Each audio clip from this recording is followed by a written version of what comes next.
What's the deal, YouTube? It's your girl, Miss Honey.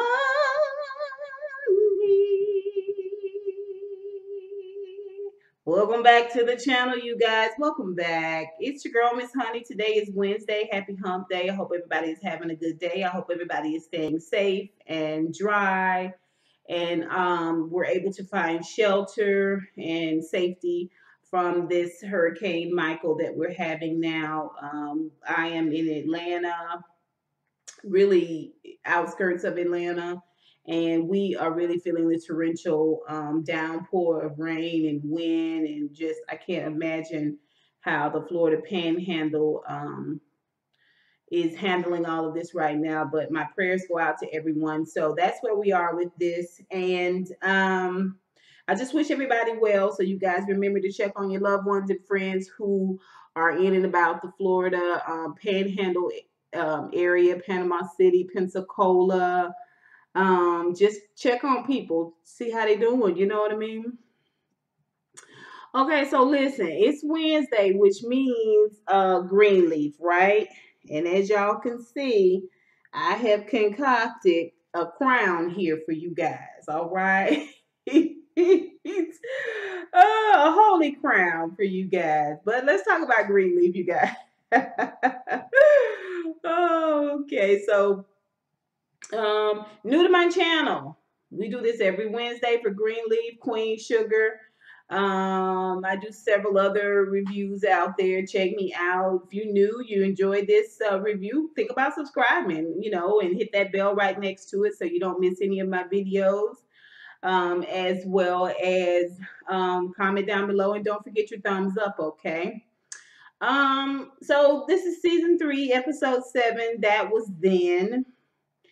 And it's such a weird title because I always think to myself after I get to the end of the episode, I think to myself, they should have named the show this. They should have named the episode that. Go round is no different. I began thinking, halfway through the show at the 10:30 mark, I started thinking to myself, they should call this episode Mind Your Own Damn Business. You know what I'm saying? It really should have called the episode that, because everybody seems to be preoccupied with something else. They are being distracted left and right. And the things that they should be paying attention to, the people, the situations, the crisis, the issues that they should be paying attention to, they are doing the exact opposite. Okay, they busy minding other folks' business instead of theirs. They're busy being distracted by the pretty birdies of this world instead of being focused on what's important, which is family. Okay, in some cases, your character. In other cases, you know what I'm saying? You get caught slipping and your character gets tarnished real easy, right, Jacob? But let's not do this. Let's not do this like that. Y'all know how we do. We go character by character. The ones with kids, we lump them in together. Okay? So first things first, we're going to talk about Grace. Grace is looking over the case. When the show opens, she's looking over snippets, the crime scene, pictures and photos of the crime scene, and it's causing her to sort of have a flashback of when she went through that whole violent altercation with Mac. And she's thinking about when she looks on this photo of Coralie's case, she sees a broken liquor bottle top. You know, the top of the bottle that with the neck part and the shoulder part is broken. Well, y'all know she got Mac in the neck with a bottle very similar to that. It looks like the same liquor. I'm just telling you what I saw. Okay. So she's flashing back to that when Sophia comes in and asks her what she's doing, and she immediately closes the screen down. She, oh, nothing. Is that the case you're looking at, Mom? I'm like, well, why would she tell her nothing if she know the girl know about the fact that she's doing the case? It's an unnecessary lie. And why are you treating her like she a small child? Y'all won't find it. I'm just a slight bit irritated irritated with this episode as we go along, but I digress. So Sophia tells her she wants her to talk to the head of the children's ministry down at the church, because the woman keep asking her to come down and teach the little lambs.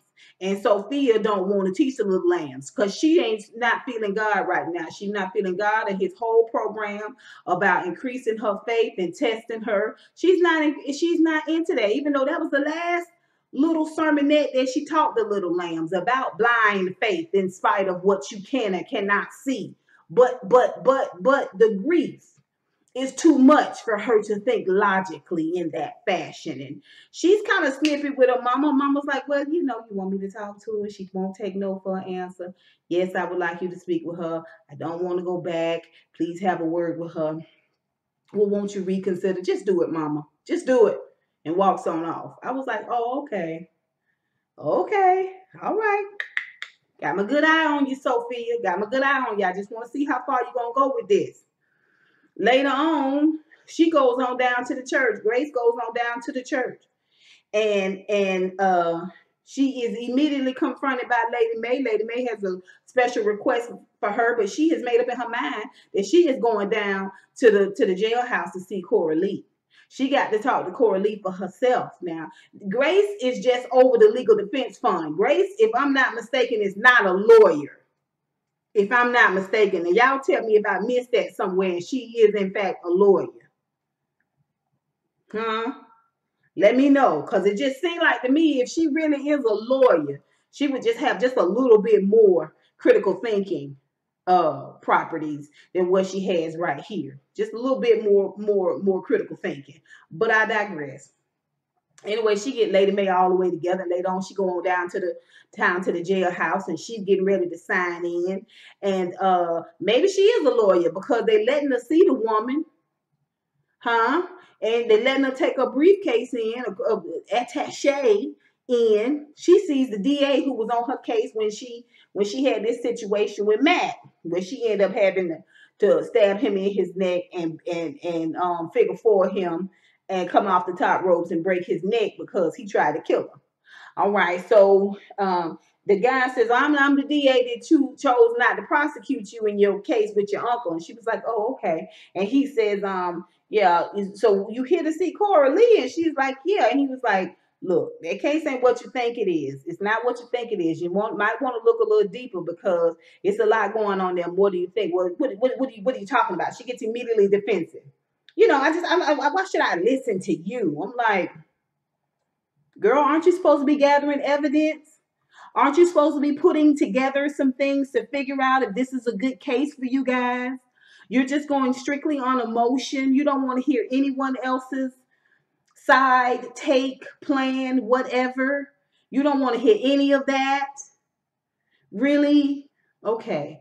Gets defensive, goes and sees the lady. The lady comes down. She's a white woman.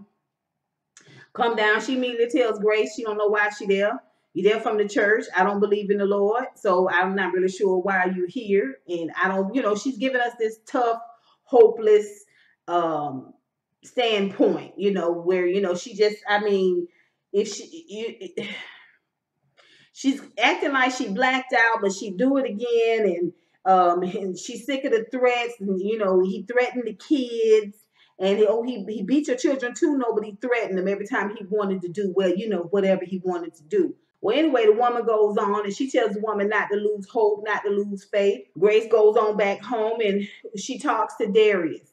And Darius asks her a couple of questions. Well, you why don't you take it? She's innocent.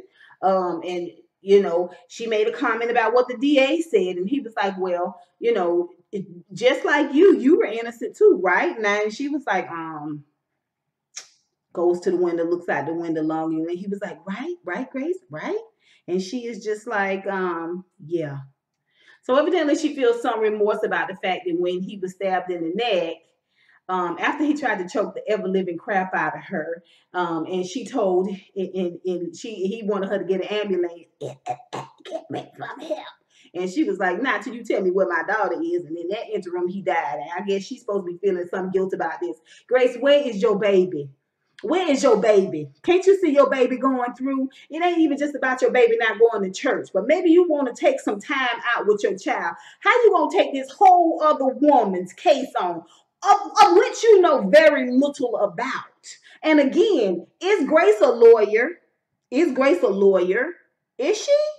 Now, not only is she getting defensive and she's having flashbacks and she's taking, she's putting off things at the church. Grace sitting around having drinks and looking at like your daughter ain't in a whole full-on crisis. Sophia looked like she by herself a good portion of the doggone day. All right. I'm not really sure why you couldn't miss church on Sunday so you can spend some time with your daughter.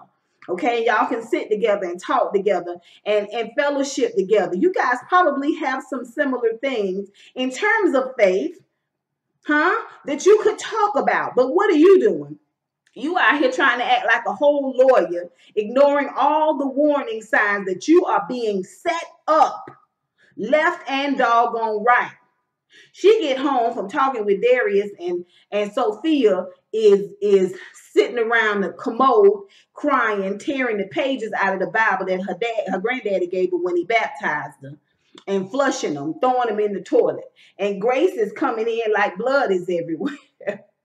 You know what I'm saying? She's, what are you doing? This is the Bible your grandfather gave you. You're gonna regret this. Girl. If you really think it's about books and pages, if you really think, Sophia was telling her that she don't want to know God no more. She don't want to love God. Listen, none of this offends God. Let me tell you why. Because he knows who he is. He knows who you are. Okay, he is the beginning and the end of a thing, and all that lies within the middle. This don't offend God that you would have these moments and these thoughts. You're supposed to be a pastor, Grace. You're not gonna talk to your daughter about this. You're not gonna lift your daughter up, console your daughter. You're not gonna stand as an intercessor, okay, and bridge the gap between your daughter's pain and the Lord's heart. Okay, you're not gonna do that, huh? You out here taking care of this whole other woman. You relying on Darius, and you not spending time with your daughter, you not devoting your time with your daughter who is losing her grip. I'm so mad at Grace, I don't know what to do. So she leaves there, and that's just the fire she needs to go down and tell this woman, Coralie, down at the jailhouse, that she gonna bail her out. I hope she lump your head up, Grace. I hope she lump it up. And that you'll learn some sense. Let's move on because I'm getting pissed off. Let's talk about Charity. Charity's still laying around day drinking. Her daddy coming in to see her and want to talk to her about coming down for a special occasion that they having for Zora downstairs at breakfast. Now, Zora on 7 p.m. curfew, so the parents got to come over for this special occasion for Zora that morning. And she is just like, oh, Lord, Mama's always trying to control something. And he was like, well, Charity, I tell you. And she was like, why are you still here? Why are you still here in this house? He was like, I don't know. That's a good question. He get ready to walk off, and she apologizes, realizes that she's snapping with him. And he tells her he in there to see her because he missed her. That ain't nothing but a place to hide for a minute. That's all that is. That's all that is. Later on, we see where Bishop called Percy. And I thought he called Percy because he wanted to get Percy to call Charity. But I don't think that's what happened. Because later on, when Charity is yet still day drinking, laying around looking like an old mop, Percy calls her and tells her that he's got a funeral. Evidently, Percy owes a funeral home, and he's got a funeral with a singer done backed out. He wants her to come sing, and she tries to bail out of it, but he talks her into it. So she gets there. Once again, she's singing to that track music. I don't know what that song was she was singing, but it just would not have brought me comfort at all. But anyway, later on after the service, she talks to him and she tells him that she's very, very drained, talking about Percy. He brings her a drink. But she was like, no, I'm going to stick with my water. I was like, good job, Charity. Good job, girl. You got to give yourself a chance to dry out. And so she said, well, ask him how he does it. Because she felt so drained and tired because of all the grief. You know what I'm saying? And you know, that grief is casted upon you. It's not deliberate. It's just in the air. And when you're an empathetic person, you tend to soak up these types of things. And so she asked him how he deal with it, and he says drinking. And then she just has a look on her face. I was just like, oh, boy, I tell you what, Charity. Who's coming to save you, Charity? Nobody. Who's going to save you, Charity? Nobody but Charity. Charity. Let's move on. Let's move on. I don't think I would take coping advice from Percy, is all I'm saying, Charity. Let's talk about Lady Mae. Now, Lady Mae done come to wake Zora up. It's Zora's 18th birthday. And she done invited her parents over. They're going to have a little cake. You know, it's a very, very, you know, muted type of birthday celebration. Because remember, Zora is still on punishment. And Lady Mae is not letting her forget that. So much so that as they're celebrating and she gets, Zora gets a gift from Carissa for Hamilton, 2 tickets to Hamilton. And it's Carissa's idea that it's the next day, which is a Saturday, I think, or something. It's Carissa's idea that they can make it a mother-daughter thing. And Zora acts like she's down and she game with the plan. And that's when Lady Mae says, oh, unfortunately, she won't be able to do that because she is still on punishment. Now, every time she references Zora being on punishment, she wants to give Zora some sort of conversation about virtue and building character and tearing down that which does not serve you and focusing on things that edify the spirit and build you up and build your character up and all this stuff. All the things that she is absolutely, positively, completely going the exact 360 degrees from in her own doggone life, Lady Mae. When you yourself, Lady Mae, it's so filthy. You're so bitter. You acting so wicked. I just don't understand you. I really, really don't. I just don't. Anyway, she later on goes down and with Corinne and Patty Patterson's assistant. They planning that May Day, which is a day with Lady Mae. And she finds out that Corinne has booked the Templeton. The Templeton isn't big enough, according to Patty's assistant. The Templeton isn't big enough. Why don't we do it here to church? Excellent, excellent, excellent idea. But wait a minute. Y'all know that Bishop, this is Corinne now, is doing silverback service. Now, it ain't called silverback service, but it's something like that. Y'all know that's what a lot of these churches do. They go from program to program and event to event. And that's what it's about. It's about show. You know, pomp and circumstance. It's all about the ceremony of things. Never mind that there's no real discernment or no real... But the programs, they got a lot of programs, okay? And Lady Mae tells Corinne, she kind of checks her a little bit about, she would talk to Bishop herself about it. And Corinne says she don't mind. She was like, Corinne, let me handle Bishop, okay? Don't tell me how to handle my husband again, okay? Mind your business, all right? So she goes to talk to Bishop, and she really wants to talk to him. She really wants to be heard, but she leads with indignation, righteous indignation, and she wants to you know, go in, and he's on the phone talking to Percy, and she was like, that's Rochelle Cross, I presume. He said actually that was Percy. And he wants to talk to her about possibly pooling their money so that he could put it towards this cryptocurrency so that he can get this quick turnaround and get this quick payday. Now, this never works. It didn't work in Bishop's daddy's day, and it's not going to work in Bishop's day either, okay? There is no quick, easy answer. There is not, okay? There are plenty of miracles out there. I'm just telling you that this cryptocurrency is not so, and this is how a lot of people in church get caught up, and they get bamboozled because they're looking for the ram in the bush to come and, you know, this is going to be the miracle that's going to change everything. And it's really all about your own personal fleshly desires and needs. It has absolutely nothing to do with the building of the kingdom or edifying God in any way. Okay, this is a get rich quick scheme. Okay, and the reason why you're looking for a miracle is because you wasn't paying your taxes in the beginning. You wasn't minding the storehouse in the beginning, and now God is supposed to pull this cryptocurrency miracle out of the air, Bishop. Come on, you ain't thinking. Ain't no fool. And Lady Mae says it. You're foolish for this woman. You're an old fool. She talks about Ecclesiastes, I think, or Ephesians, one of them, where she talks about the young man, the old fool, and this type of thing. And he is just like, why are you just so sold out to her?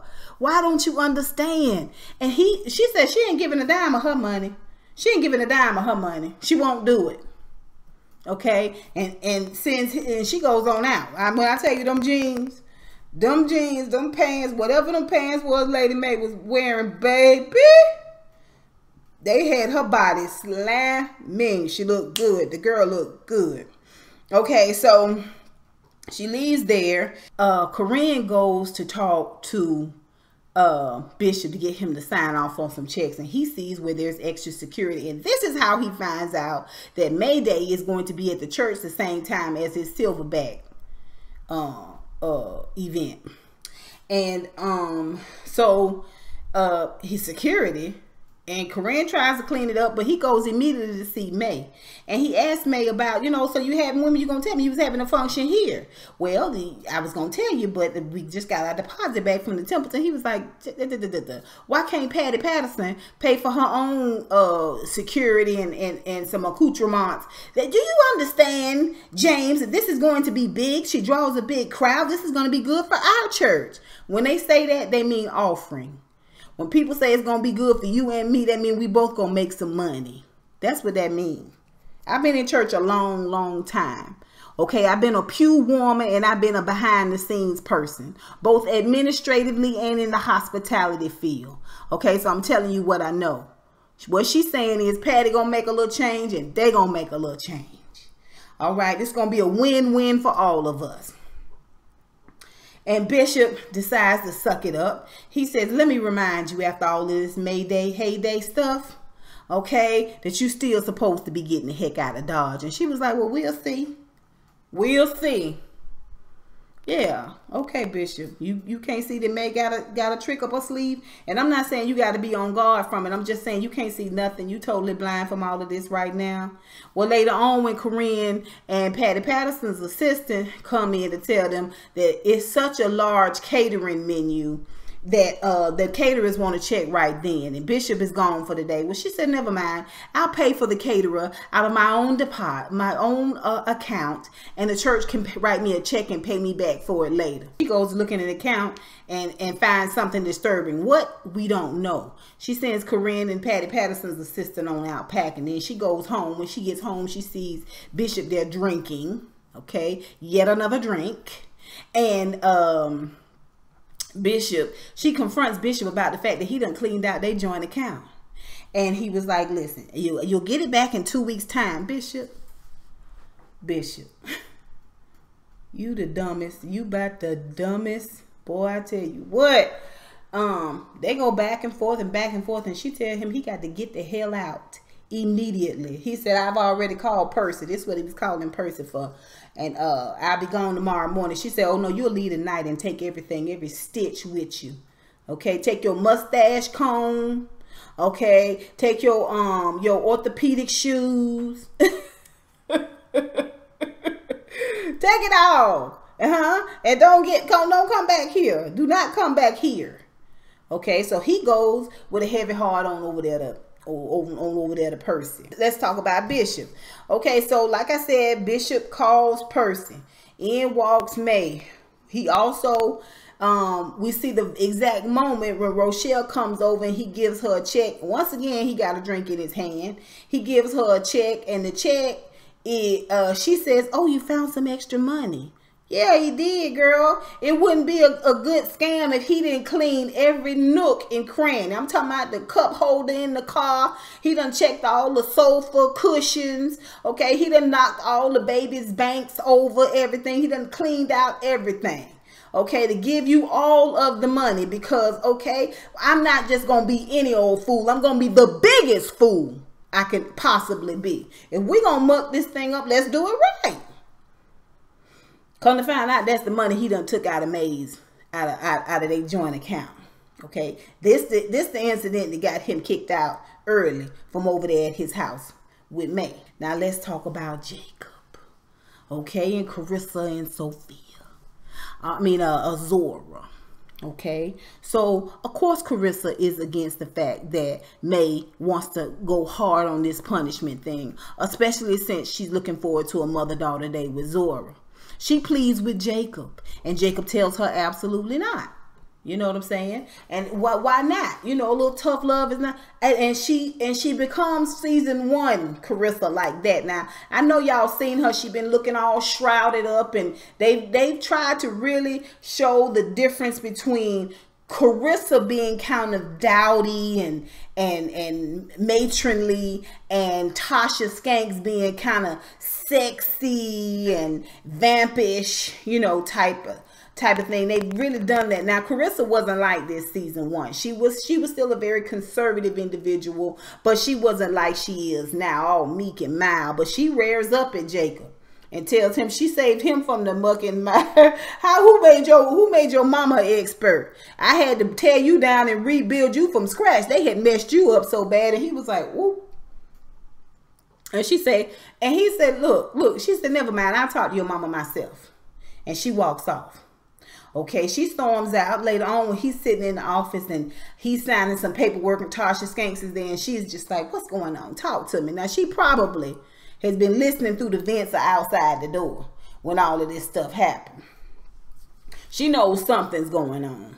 And he talk to me, tell me what's going on. Now they both on his side of the desk. Okay, and so he sits down on the desk and immediately starts talking about his issue with Carissa and what's going on with him and Carissa, instead of what the real problem is, and the fact that Zora and her behavior is hurting everybody. It's driving a wedge between all of them. He doesn't talk about that. He decides he wants to throw shade at Carissa and drag her name and tell this other woman that you ever have somebody that don't let you forget your past. And of course she meets him right where he needs her to meet him. That's what Jezebels do. They everything you need them to be. They glitter like gold, baby, until you realize you're tongue kissing a serpent. Okay, so she tells him she understands and all of this, and he's sitting on the desk with his legs open. She gets in between this ninja's legs and hugs him, and he lets that stand. He does not tell her that that is inappropriate. Okay, and then when she kisses him and then pulls back and looks at him, he still does not say that that is inappropriate. He instead, like I said, tongue kisses the doggone serpent right there in his office. Now do you see why they call them succubus? What do they call them? Sirens. Yeah, now you see why they call them sirens, because you can't resist. You can't resist. If you listen long enough, it'll draw you in, and you'll crash your ship against the rocks, Jacob. You crashing your ship against the rocks, Jacob. Huh? Instead of you worried about your daughter, instead of you worried about your family, instead of you worried about your church. Okay? You in here not only dragging your wife's good name with a woman who you have let go too far. You already know this because the woman that sent you a picture, you immediately delete. But now you have an intimate conversation about the fact that you and your wife had a bit of an argument, a small tiff. Huh? And then you let this woman step in between your legs. Later on, he feeling so guilty and bad about it. He trying to get himself together and get the smell of the woman off of him and clean his mouth up. And he goes in and sees Carissa sitting there, and she's trying to get together her thoughts about how she gonna talk to Mae. And he tells her, you talked to mama yet? No, I'm just writing my thoughts down. He said, well, how about we go in the morning, you and I, and get Zora?